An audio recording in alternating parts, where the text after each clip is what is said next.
ассалому алайкум шунавандагони гиромӣ.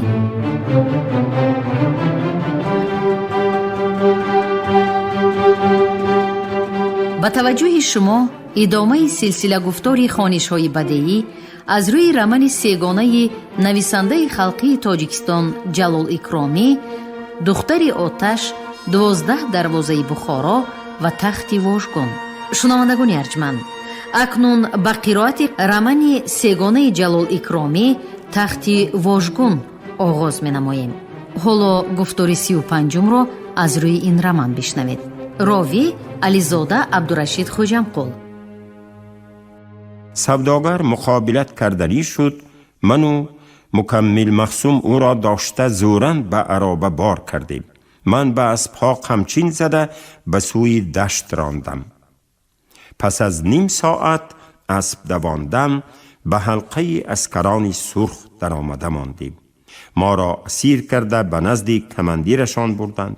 اتفاقا در آنجا احمد جان مخصوم حمدی ما را پیشواز گرفت و ما به دسته عسکران سرخ همراه شدیم. بعد چطور به بخارا برگشتید؟ پرسید کریم. به بخارا نه، به تاشکند، گفت نسیم جان. به تاشکند با مشقت بسیاری رسیدیم، اما فیض الله خواجیف از محبس دوتف با یاری دوستان نجات یافته. وی هم با مشقت بسیاری فقط در آخر سال به مسکو رفته می رسد. در مسکو چه کار می کند؟ در مسکو پروگرامی نوی فرقه جوان بخاری ها را می نویسد و در میانه های سال 1910 به تاشکند برمی گردد. رحمت به شما، گفت کریم. نقل عجایب نسیم جان را گوش کرده شده. مرا از بسیار مسئله ها آگاه کردید. در این دم خبر دادند که پایست به قرشی نزدیک می شود. کریم و نسیم جان چیز و چاره هایشان را غون داشتند.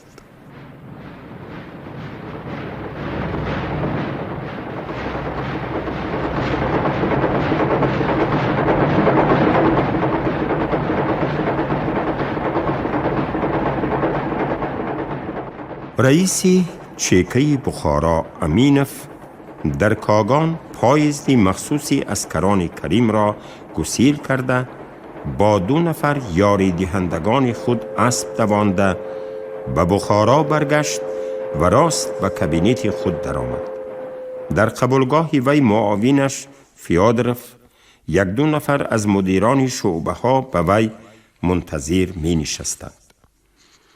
مرحمت بیایتان، گفت رئیس به آنها و به کابینت در آمده به سر استار خودش گذشت و رفیقانش را به نشستن دعوت کرد. صحبتمان را دوام می دهیم. گپ درباره انور پاشا بود. من گمان می کنم که همه ما مرام و مقصدی این اونتیوریست گذرا و غلام جهانگیران را نقض می دانیم. انور با پول و حمایه کپیتالیستان دولت‌های به ما معلوم در اروپا کشاله شده می گشت. شبهه نیست که علم جنگ و فتنه‌گری و شور انگیختن را نقض می داند. بنابراین برای تشکیل کردن و به پا خیزاندن عنصرهای ضد شورایی و عکس الحرکت در بخارا از وی مناسبتر کسی نیست. وی هم داماد خلیفه روم، هم لشکرکشی مشهور، هم ترک، هم مسلمان و غیره. بنابراین با چی نیرنگ و فریب او را به انجمن مسلمانان خلقهای شرق به باکو وکیل کرده یا مهمان کرده فرستاد. زیناویف او را پذیرفت، به مجلس راه داد، ولی انور نطق کردن نتوانست. زیناویف هیئت برنده مجلس را مجبور کردن نتوانست که به وی سخن دهند. اما در باکو نمایندگان بخارا با او واخوردند و از نام حکومت بخارا به مهمانی دعوت کردند. انور روز 21 اکتبر به واسطه بحر کاسپی، شهر کراسنوودسک، اشخاباد بیرملی، ماری، چهارجوی و کاگام به بخارا آمد. لیکن در شهرهای نام برده شده نایستاد.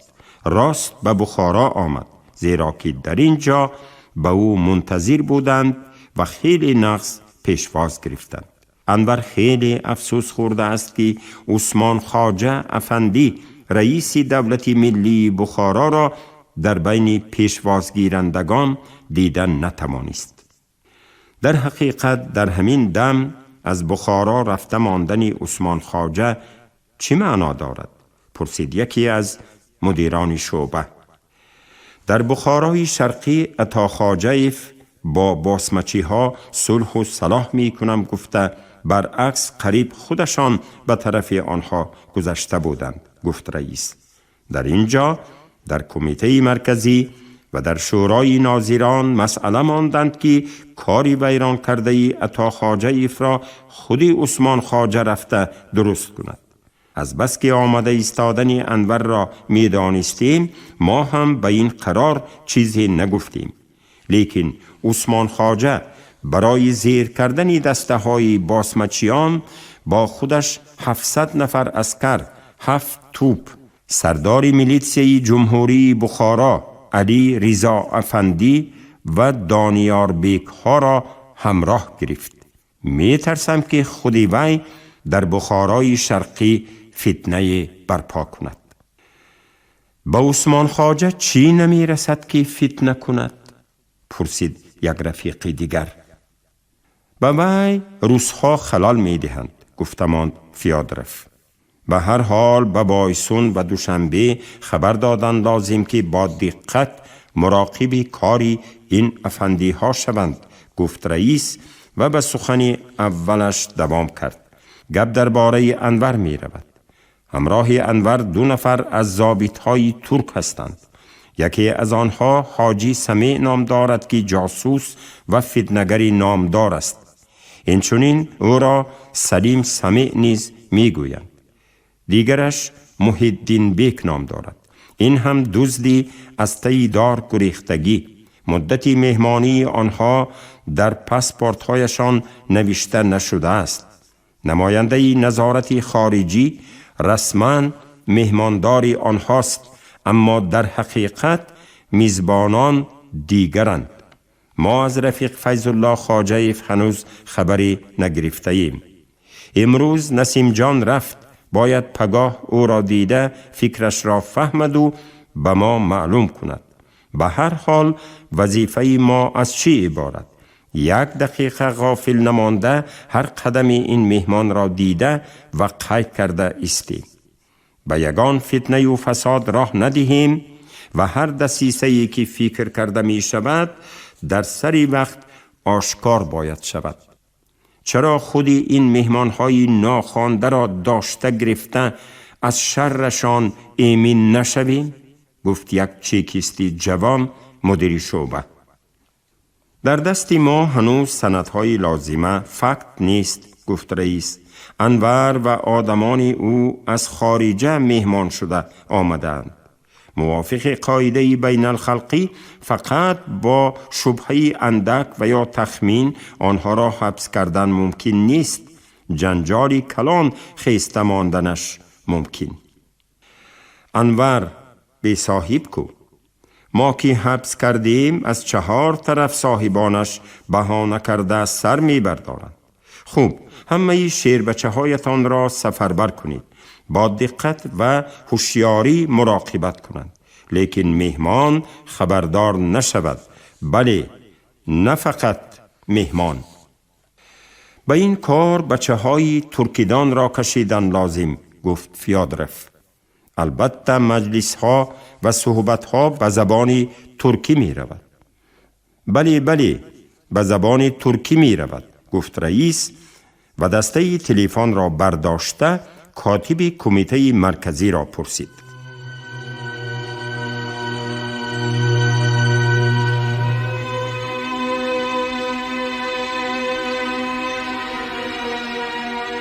در اولی ماه نوامبر روزها خیلی کوتاه شوند هم، لیکن هوا چندان خنک نمی شود. در اکثریت خانه ها صندلی ها کشاده نشده، ولی تیریزه ها و درها را سخت می پوشانند و شبها در خانه به بالا کورپه قفس گرفته می خوابد. این روزها با آن خوب است که کس میوه های کنده و آویخته شده مانده را می خورد. مثلا انگوری بهشتی که تابستان در وقتی پختنش پوستش قفس می شود، حالا تمام به تنگی شکر برگشته خیلی به خوردن باب می شود. خربوزه قرقندی بخارا روزهای آخرین خود را گذراند هم، لیکن خربوزه های نیشکر، کلوشترومی و گلابی چارجوی عین دورانشان را می گذرانند. بهی های فارابی، اناری غربونی و ناشپاتی اطراف بخارا با بوی و لذت و شیرینی خود سری دسترخوان را آباد می کنند. در این دم به بازار شینی عسل مانندی پیری مست می براید. حلوای آبی نبات، قیماقهای تاشکوپروک، بلزه نخود و مانندی آن خوردنی های با لذت در همه جا پر می شوند و آدم هم از گرمی های تابستان خلاص شده به اشتها می دراید. در این روزها توی و مهمانداری هم اوج می گیرد. خاندانهایی به خودشان تینج الکی غم زمستانشان را خورده، آرد و برنج و سبزی و پیاز و شلغم را جوال گرفته مانده، از گوسفندهای پروایی اولینش را کشته، گوشت و روغن را به کوزه های مخصوص گرفته مانده، خمه ها را پوری انگیشت و زیر ایوان ها را تا به شیفت از هیزم خشک انبار کرده می مانند. بام ها انداوه کرده شدگی، به تریزه ها شیشه گذرانیده شدگی، صندلی ها تیار، دیگر هیچ غمی نیست. مهمان باشد و خرسندی باشد. اما مهمانداری آن شبه حوری کلان سید احراری از آن خیل مهمانداری های عادی و مقرری نبود. حوری وی در طرف ریگستان، در پس قوش مدرسه، در یک گذری که از راهی کلان دورتر و در جایی نظر ناگیرک واقع گشته، لیکن خیلی با شکوه و اسکوندار بود. از دروازه‌ای نچندان کلان دو طبقه براه روی بالا پوشیده تاریک داخل می شوید. بعدی خمگشت بروی حوری وسیع می براید که صوفه خیشت فرشی بلند و ایوانی نقش و نگارین داشت. در تکی ایوان به خانه کلان از دهلیزی وسیع و دیوارهایش گچکاری و نقشین می درآید. خانه کلان 13 بالاره بوده، آن شب به طرز نیم اروپایی آرا داده شده بود.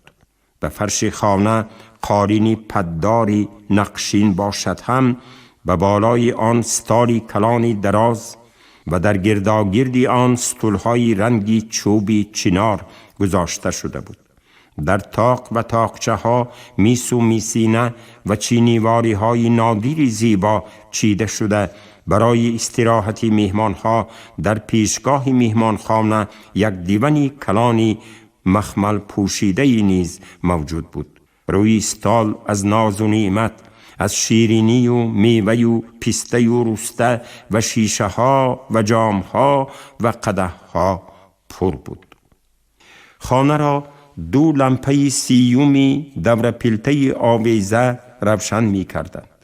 در روشنی چراغ دیده می شد که بروی دیوان و اطراف آن عبدالوهاب موسایف، میرزا موین، میرزا لطیف برادبیک، میرزا عبدالرحیم و با 3-4 نفر از جدیدان بخارا نشستند و در بین خود صحبت دارند.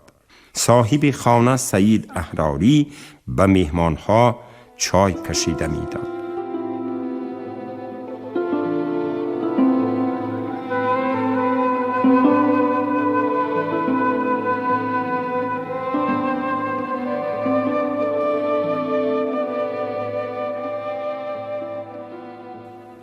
افسوس که می گفت موسایف در این روز اسد مخصوم در زیر دست ما نیست. در کوههای بایسون بند شده مانده است. اگر وی سراسیمگی نمی کرد، برعکس خاموشانه کار برده قوت جمع می کرد، انا در این روز که سرلشکری بی لشکر به ما مهمان شده آمده است، نغز به کار می رفت. اسد مخصوم سراسیمگی کرد یا نکرد نمی دانم، گفت میرزا موین، لیکن دیگر علاج هم نداشت. حیدرقل با چیکه زبان یک کرده قریب بود که بند کرده گیرند و اسکرانش را خلع سلاح کنند. به همان حالت آوردن لازم نبود، گفتماند موسایف و پس از فرصت علاوه نمود. به هر حال دوستان محترم، امیدهای ما از تشریف فرمودنی مهمان عزیزمان این نبود. من گمان داشتم که وی با جاهای درکاری گپ را پخته، قوه لازمه مسلح یراق و پل را به دست در آورده، پیشکی خودش به اینجا آمده ایستاده است. معلوم می شود که حضرت علی برای مغلوب کردن دیوی سفید یکی و تنها به پشت کوه قاف رفتگی برین. این کس هم با 2 شاگردشان برای بند کردن دیوی سرخ آمده اند. نخواد که در بغل چیزی نداشته باشند؟ پرسید سید احراری. از روی گپش چیزی ندارد. پس چی باید کرد؟ از 2 کار یکتاش را، گفت موسایف. یا مهمان را خوش آمدید گفته کفششان را پیش میمانید، یا مشورت کرده چون سرلشکری ماهیر به کارهای داخلی خودمان استفاده میبرید. من اول هم میگفتم، گفت برادبیک، فقط به قوه های داخلی خودمان تکیه کردن لازم، فقط به قوه های خودمان. لیکن کوشش کردن لازم که این قوه ها مسلح باشند. خلق بخارا انور را ما می گفتگی برین پیشواز نگرفتند، گفت میرزا عبدالرحیم.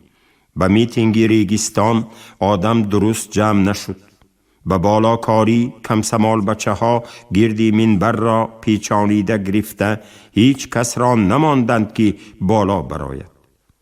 خیر، از بالای اتومبیل نطق کردن انور هم خوب شد، گفت سید احراری. برای مردمی بخارا این یک کاری نو بود. من دقت کردم همه سله سفیدها حیران شده بودند.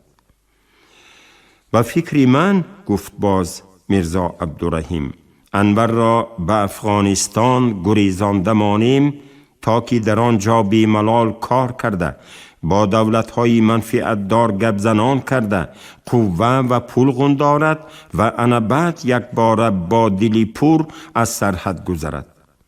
مجتهدان ما ابراهیم بیک، اسد مخصوم، فضیل مخصوم و مانند آنها نیز متحد شده به زیر بیرق انور غند شوند و این گپ‌های ما بی انور فایده ندارد، گفت موسایف. خودش بیاید مصلحت می کنیم. احراری، مهمانتان چی شد؟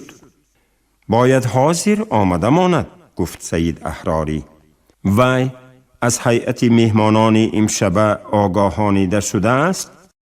بلی، می داند که در اینجا کیها می شوند و تخمین درباره چی گفت و شنید می شود.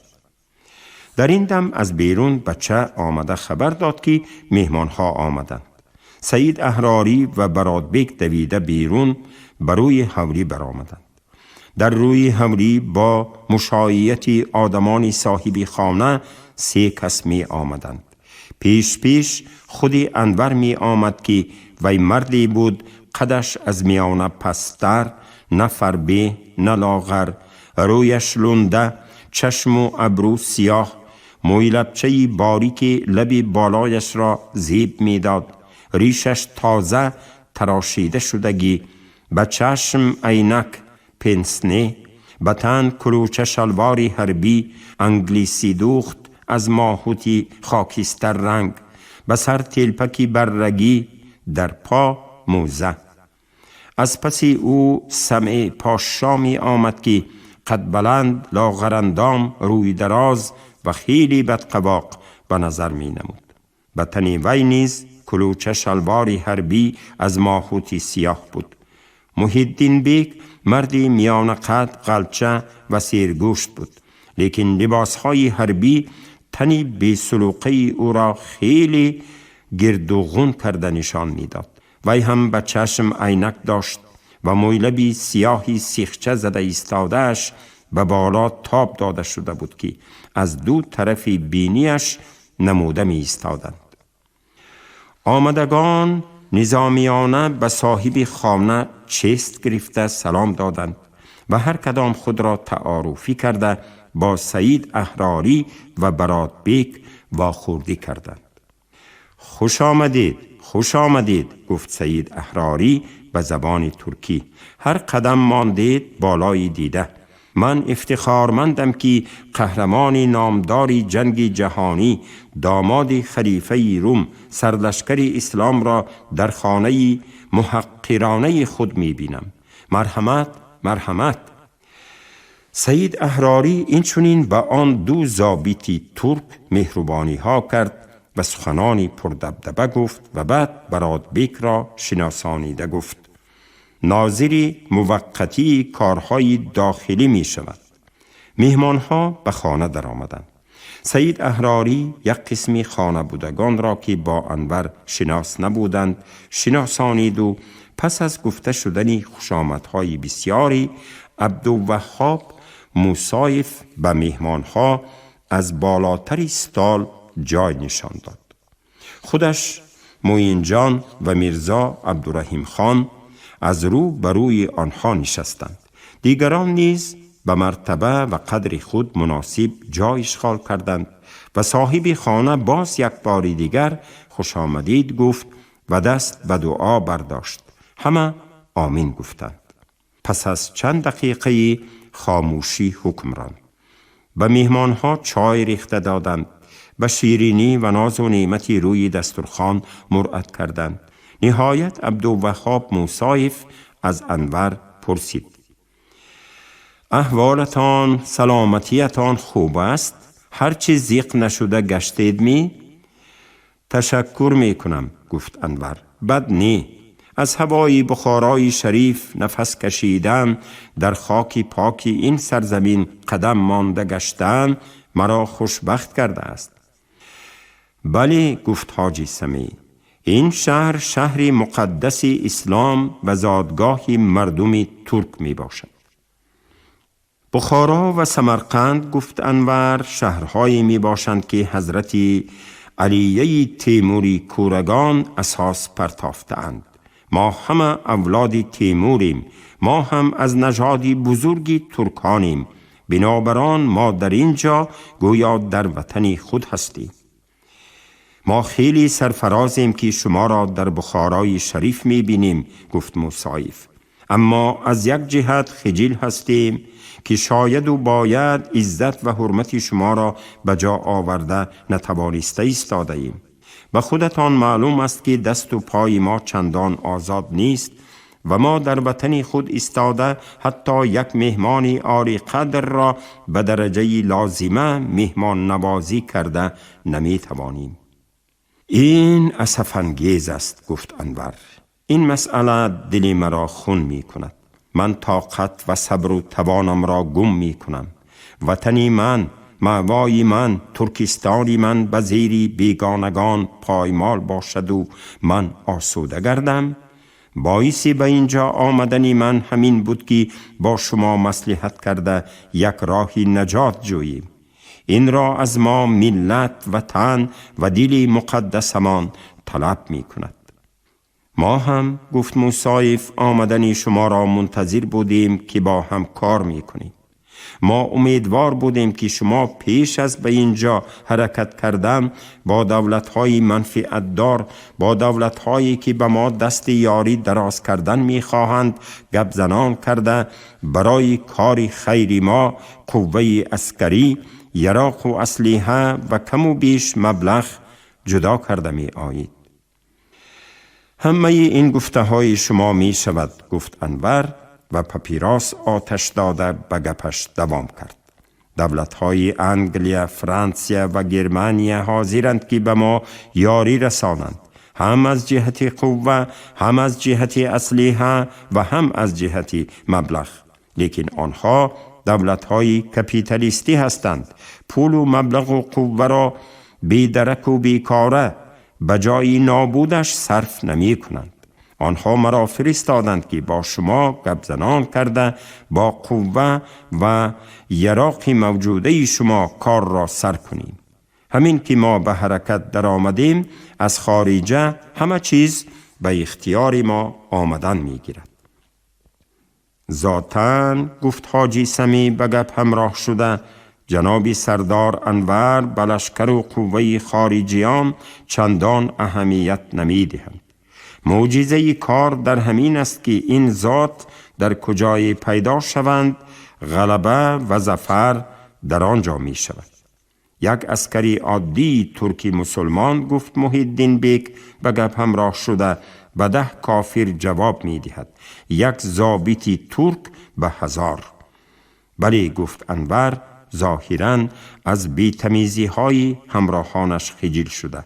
من باوری دارم که ما با مصلحت به کارهای کلان سر می کنیم.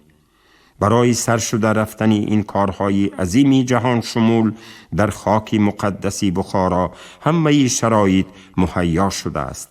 این را دیده توانستن لازم است. البته گفتماند موسایف. در این دم طبقهای کباب را گرفته آوردند.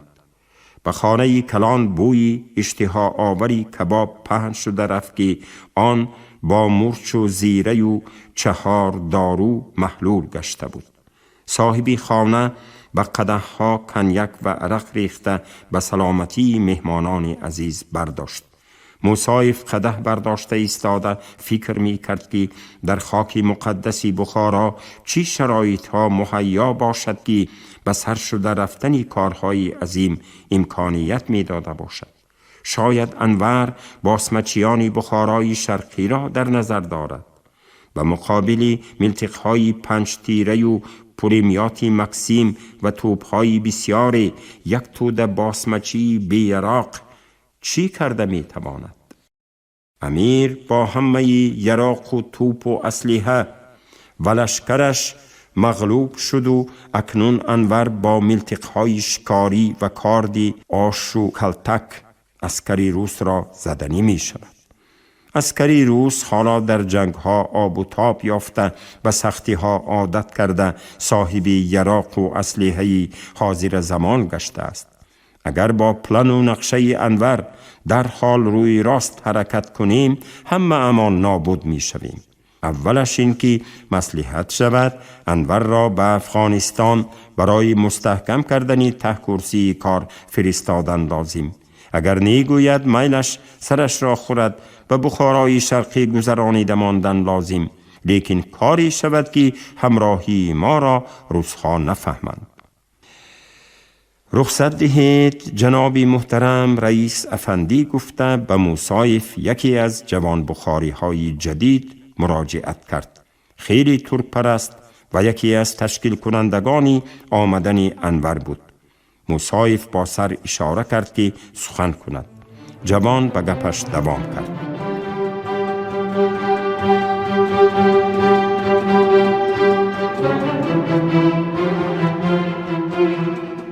шунавандагони азиз, шумо гуфтори 35-ро аз рӯи рамани тахтивожгуни нависандаи халқии тоҷикистон ҷалол икромӣ дар қироати ализода абдурашид хуҷамқул шунидед. коргардон шералии нағзалӣ, садобардор карим толибов. поёни гуфтор аз силсилаи хониши бадеӣ. шод бошед.